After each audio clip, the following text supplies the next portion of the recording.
स्वागत है आपका बी न्यूज नेशन में। मैं हूं आबिद हुसैन शेख। सीएम डीके शिव कुमार की एसआईआर पर बड़ी चेतावनी। वोटर वेरीफाई नहीं तो सरकारी योजनाओं का फायदा रुक सकता है।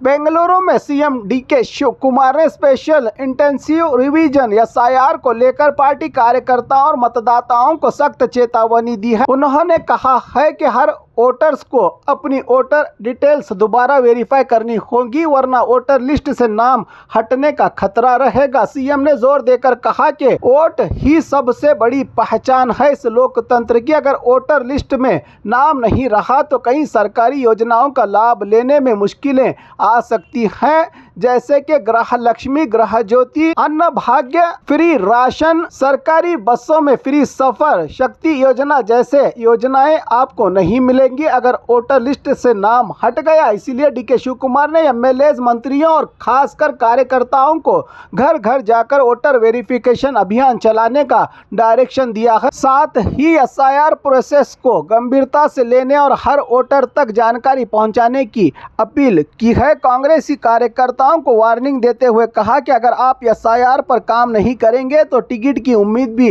न रखें। अपना वोटर नाम वोटर लिस्ट में जरूर चेक करें और जरूरी डॉक्यूमेंट्स समय पर जमा करके अपने वोट का अधिकार सुरक्षित रखें, कहा है राज्य के सीएम डीके शिव कुमार। इन्होंने ಮಂತ್ರಿಗಳನ್ನ ಒಂದ್ ತಿಳ್ಕೊಳ್ಳಿ, ಮಂತ್ರಿಗಳನ್ನ ನಾನು ಸುಮ್ಮನೆ ಬಿಡುವುದಿಲ್ಲ.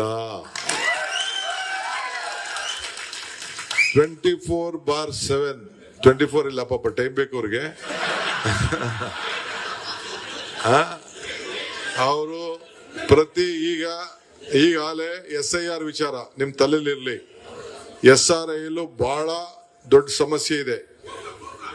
ಒಂದು ಮೊನ್ನೆ SRI ಯಾರು ಮೀಟಿಂಗ್ ಬರ್ಲಿಲ್ಲ, ನಮ್ಮ ಆಫೀಸ್ ಬೇರೆ ಸಿಗ್ಲೇ ಬರ್ಲಿಲ್ಲ, ಟೈಮ್ ಕೊಟ್ರು ಬರ್ಲಿಲ್ಲ, ಅವನ್ನೆಲ್ಲ ಒಂದೇ ದಿನ ACC ಅವ್ರು ತೆಗೆದಾಕ್ಬಿಟ್ರು.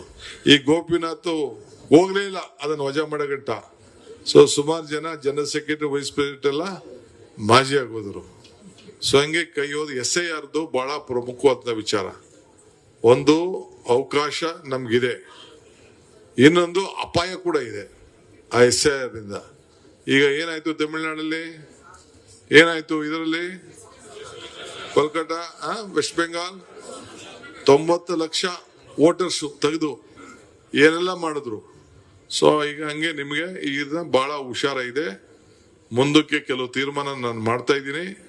ಈಗ ಒಂದೇ ದಿನ ನಾನು ಅನೌನ್ಸ್ಮೆಂಟ್ ಮಾಡೋದು ಬೇಡ. ನೀವೆಲ್ಲ SIRಗೆ ಎಲ್ಲ MLAಗಳು, ಮಂತ್ರಿಗಳು ಪ್ರತಿಯೊಂದು ಜಿಲ್ಲೆಗೂ ಹೋಗಿ ಪ್ರತಿ ಕ್ಷೇತ್ರದಲ್ಲೂ ಕೂಡ ಮೀಟಿಂಗ್ ಮಾಡಬೇಕು. BLAಗಳನ್ನ ಇವತ್ತು ಟ್ರೈನಿಂಗ್ ಮಾಡಬೇಕು. BLAಗಳು ಜೊತೆ ಹೋಗ್ಬೇಕು. ಅದಕ್ಕೆ ನೀವು ಕೂಡ ಮುಂದಿನ ದಿನದಲ್ಲಿ ಆ BLO ಒಟ್ಟಿಗೆ ಹೋಗಿ ಒಂದ್ ತಿಳ್ಕೊಳ್ಳಿ, ನೀವೆಲ್ಲ ಕಾರ್ಯಕರ್ತರು ಬಂದಿದ್ದೀರಿ. ಈ ಮ್ಯಾಪಿಂಗ್ ಅಂತ ಇದೆಯಲ್ಲ, 80% 90% ಅದೆಲ್ಲ ಬೋಗಸದು. ಆ ಮ್ಯಾಪಿಂಗ್ ಆಗೋಯ್ತು, ನಂದು ವೋಟ್ ಇದೆ ಅಂತ ನೀವು ತಿಳ್ಕೊಳಕ್ ಹೋಗ್ಬೇಡಿ. ನಾನು ಸೇರಿ, ನೀವು ಸೇರಿ, ಯಾರಿದ್ದೀರಿ ಪ್ರತಿಯೊಬ್ಬರು ಕೂಡ BLOಗಳು ಬಂದು ಒಂದು ಫಾರಮ್ನ ಎನ್ಯುಮರೇಷನ್ ಫಾರಂ ಅಂತ ನಿಮ್ ಮನೆ ಬಾಗಿಲಿಗೆ ಕೊಡ್ತಾರೆ. 3 ಸತಿ ಬರ್ತಾರೆ. ಒಂದ್ ಸತಿ ನೀವಿದ್ರೆ ಬರ್ತಾರೆ, 2ನೇ ಸತಿ ನೀವಿಲ್ಲ ಅಂದ್ರೆ ಬರ್ತಾರೆ, ಒಂದೇ ಸತಿ ಕೊಡೋದವ್ರು 3 ಸತಿ ಬಾಗಿಲು ಮುಚ್ಚೇರ್ ಬರ್ತಾರೆ. ಬಂದಾಗ ಇಟ್ಸ್ ವೆರಿ ಇಂಪಾರ್ಟೆಂಟ್ ಇಶ್ಯೂ. ಇದು 3 ಸತಿ ಬರ್ತಾರೆ ನಿಮ್ಮ ಮನೆ ಬಾಗಿಲಿಗೆ. ಬಂದಾಗ ಅವನು ಫಾರಂ ಕೊಡ್ತಾನೆ. ಸೊ ನಾನು ನನ್ನ ಐಡೆಂಟಿಫಿಕೇಶನ್ ಕೊಟ್ಟು ಏನು ಒಂದು 13-14 ಪ್ಯಾರಾಮೀಟರ್ ಇದೆ ಅದನ್ನ ಹಾಕಿ ಕೊಟ್ಟಾಗ ಮಾತ್ರ ನಿಮ್ ವೋಟ್ ಇರ್ತದೆ. ಇಲ್ಲ ಅಂದ್ರೆ ನಿಮ್ ವೋಟ್ ಇರುವುದಿಲ್ಲ. ಇದು ನಿಮ್ ತಲೆಯಲ್ಲಿರ್ಲಿ.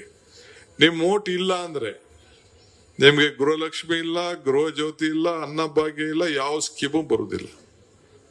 ಮೇಜರ್ ವೋಟೇ ತಾನೆ, ನಿಮ್ ಗುರ್ತನ್ ಚೀಟಿನೇ ತಾನೆ. ಸೊ ಅದಕ್ಕೆ ನಾವು ಅನೇಕ ಗುರ್ತು ಚೀಟಿಗಳನ್ನ ಕೊಡಬೇಕು ಅನ್ನೋದು ತೀರ್ಮಾನ ಮಾಡಿದ್ವಿ. ಸೊ ಯಾರು ನಿಮ್ಮ ಕಾರ್ಯಕರ್ತರಿಗೆಲ್ಲ ತಿಳಿಸ್ಬೇಕು, ನಿಮ್ಮ ವೋಟ್ ಉಳಿಸ್ಕೊಳ್ಬೇಕು. ಅಯ್ಯೋ ನಂದು ವೋಟ್ ಇದೆ, 25 ವರ್ಷದ ವೋಟ್ ಇದೆ, ನಮ್ ತಲೆ ಅಂತ ವೋಟ್ ಇದೆ, ನನ್ನ ವೋಟ್ ಇಲ್ಲ. ಈ SIR ಅಂತಂದ್ರೆ ಹೊಸಗೆ ಸ್ಪೆಷಲ್ ರಿವಿಷನ್, ಅದು ಹೊಸ ರಿವಿಷನ್. ಸೊ ಪ್ರತಿಯೊಂದು ವೋಟ್ನ ಹೊಸದಾಗಿ ಪರಿಶೀಲನೆ ಮಾಡ್ತಾರೆ. ಸೊ ನೀವೆಲ್ಲರೂ ಕೆಲಸಕ್ಕೆ ನಿಮ್ ತಂದೆ ತಾಯಿ ಒಂದ್ ಕಡೆ ಇರ್ತಾರೆ, ಮಕ್ಕಳು ಒಂದ್ ಕಡೆ ಇರ್ತಾರೆ, ಇನ್ನೊಬ್ಬಲ್ಲಿ ಇರ್ತಾರೆ, ನಂಟಿರ್ತಾರೆ, ಎಲ್ಲ ದಾಖಲೆಗಳನ್ನ ಕೊಡಬೇಕು. ಸೊ ಯಾರು BLAಗಳಿದ್ದಾರೆ ಅವರೆಲ್ಲ ಕಂಪಲ್ಸರಿ ಮಾಡಬೇಕು. ಸೊ ಅದಕ್ಕೆ ನೀವೆಲ್ಲ ಕೂಡ ತಯಾರು ಮಾಡ್ಕೊಳ್ಬೇಕು. ಈ ಮಧ್ಯೆ 2 ಬೈ ಎಲೆಕ್ಷನ್ ಬರ್ತದೆ, ಕಾರ್ಪೊರೇಷನ್ ಎಲೆಕ್ಷನ್ ನಡೀತದೆ. 31ನೇ ತಾರೀಕು ಒಳಗಡೆ, ಆಗಸ್ಟ್ 31ನೇ ತಾರೀಕು ಒಳಗಡೆ ಏನು ಡೇಟ್ ಸುಪ್ರೀಂ ಕೋರ್ಟ್ ಅವ್ರು ಕೊಟ್ಟಿದ್ದಾರೆ, ಎಲೆಕ್ಷನ್ ಆಗೇ ಆಗ್ತದೆ. ಎಲ್ಲ ಕ್ಯಾಂಡಿಡೇಟ್ಗಳು ಈಗ ತಯಾರಾಗಬೇಕು. ಈ SIR ವಿಚಾರದಲ್ಲಿ ಪಾಲ್ಗೊಳ್ಬೇಕು, ವೋಟ್ ಲಿಸ್ಟ್ ತೆಗೆದುಕೊಂಡು ಹೋಗ್ಬೇಕು, ಮನೆಗೆ ಹೋಗ್ಬೇಕು, ಈ ಕೆಲಸ ಮಾಡಬೇಕು. ಅದಕ್ಕೆ ಸಪರೇಟ್ ಟೀಮ್ ಅನ್ನ ನೇಮಕ ಮಾಡ್ತೀವಿ. ಎಲ್ಲ ಮಿನಿಸ್ಟರ್ಗಳಿಗೂ ಕೂಡ ಒಂದೊಂದು ಕಾರ್ಪೊರೇಷನ್ಗೆ ಜವಾಬ್ದಾರಿ ವಹಿಸ್ತೀವಿ. ಸೊ ಅವರೆಲ್ಲ ನಿಂತ್ಕೊಂಡು ಅವ್ರದೇ ಒಂದು ಕಮಿಟಿ ಮಾಡ್ತೀನಿ. ಸೊ ಎಲ್ಲ ಕೂಡ ಅವರೇ ಸೀಟ್ನ ತೀರ್ಮಾನ ಮಾಡುವಂತ ಕೆಲಸ ಅವರು ಮಾಡಬೇಕಾಗ್ತದೆ. ಸೊ ಆ ರೀತಿ ನಾವು ತೀರ್ಮಾನವನ್ನು ನಾವು ಮಾಡಿದ್ದೇವೆ ಈಗಾಗಲೇ. ಸೊ ಕೆಲವು MLAಗಳಿಗೆ MLCಗಳು ಕೂಡ ಒಂದೊಂದು 3 ವಾರ್ಡು 4 ವಾರ್ಡ್ಗೆ ಜವಾಬ್ದಾರಿ ವಹಿಸ್ತೀವಿ. ಅವರೆಲ್ಲ ಬಂದು ಮುತುವರ್ಜಿ ನೋಡಿ, ಇನ್ಕ್ಲೂಡಿಂಗ್ ದಿ ಕ್ಯಾಂಡಿಡೇಟ್ ಸೆಲೆಕ್ಷನ್ ಅಂತಂದ್ರೆ ಸುಮ್ಮನೆ ಇಲ್ಲೆಲ್ಲೋ ನನ್ನ ಹಿಂದೆ ತಿರ್ಗಾಡ್ಕೊಂಡು ಬೇರೆ ಯಾರೋ ಲೀಡರ್ಗಳಿಂದ ತಿರ್ಗಾಡ್ಕೊಂಡು ಗಿರಿಗಿಟ್ಲೆ ಹೊಡ್ಕೊಂಡು ಟಿಕೆಟ್ ಕೇಳೋದಲ್ಲ. ಅಲ್ಲಿ ಯಾರು ವಾರ್ಡಲ್ಲಿ ಕೆಲಸ ಮಾಡ್ತಾ ಇರ್ತಾನೆ, ಮನೆಗೆ ಯಾರು ಹೋಯ್ತಾನೆ, ಇದನ್ನ ಮಾಡ್ಕೊಂಡು ಹೋಗುವಂತ ಕೆಲಸ ಮಾಡಬೇಕು. ಅದಕ್ಕೆ ನೀವೆಲ್ಲ ಕೂಡ ಸಿದ್ಧತೆನ ನೀವು ಮಾಡ್ಕೊಳ್ಬೇಕು. ಯಾವುದೇ ಇನ್ಫ್ಲೂಯೆನ್ಸ್ ನಮ್ಗೆ ಗೆಲ್ಲಬೇಕಷ್ಟೇ, ಗೆಲ್ಲಬೇಕು ನಮ್ಗಷ್ಟೇ. ಸೊ ಅದಕ್ಕೆ ನಾನು ಸೀಟನ್ನು ಹಂಚುವಂತ ಸಂದರ್ಭದಲ್ಲಿ ಕೂಡ ಬಹಳ ಪ್ರಾಮಾಣಿಕವಾಗಿ ಯಾರು ಮಾಡ್ತಾರೆ ಅದನ್ನ ನಾವು ಮಾಡ್ತೇವೆ. ಜಿಲ್ಲಾ ಪಂಚಾಯತಿ, ತಾಲೂಕ್ ಪಂಚಾಯತಿ ಕೂಡ ನಾವು 3 ವರ್ಷದಿಂದ ಮಾಡಿಲ್ಲ. ಅದು ಕೂಡ ಕಾರ್ಯಕರ್ತರಿಗೆ ಹುದ್ದೆ ಕೊಡಬೇಕು. ಗೆಲುವು ಸೋಲು ಇದ್ದೇ ಇರ್ತದೆ. ಅದನ್ನು ಕೂಡ ಜಲ್ದಿ ಮಾಡಲಿಕ್ಕೆ ಹೊಸ ರೂರಲ್ ಡೆವಲಪ್ಮೆಂಟ್ ಮಿನಿಸ್ಟ್ರು ಬರ್ತಾ ಇದ್ದಾರೆ. ಅದಕ್ಕೇನು ಬೇಕೋ ತೀರ್ಮಾನ ಮಾಡಿ ಎಲೆಕ್ಷನ್ ಅದನ್ನು ಕೂಡ ನಮ್ಮ ಸ್ಟೇಟ್ ಎಲೆಕ್ಷನ್ ಕಮಿಷನ್ ಅನೌನ್ಸ್ಮೆಂಟ್ ಮಾಡಿ ವಿತಿನ್ ನೆಕ್ಸ್ಟ್ 4-5 ಮಂತ್ಸ್ ಅಲ್ಲಿ ಎಲ್ಲ ಎಲೆಕ್ಷನ್ ಕ್ಲೋಸ್ ಮಾಡುವಂತ ಕೆಲಸನ ನಾವು ಮಾಡ್ತೇವೆ. ಅದಕ್ಕೆ ಟೈಮ್ ಇಲ್ಲ. ಈ ಮಧ್ಯದಲ್ಲಿ 2 ಬೈ ಎಲೆಕ್ಷನ್ ಬರ್ತದೆ, ಅದಕ್ಕೂ ಕೂಡ ನಾವು ಸಿದ್ಧತೆಯನ್ನು ನಾವು ಮಾಡ್ಕೊಳ್ಬೇಕಾಗ್ತದೆ. ಆ ಕೆಲಸ ಕೂಡ ನಾವು ಮಾಡ್ತೇವೆ. और खबरों के लिए देखते रहिए बी न्यूज़ नेशन।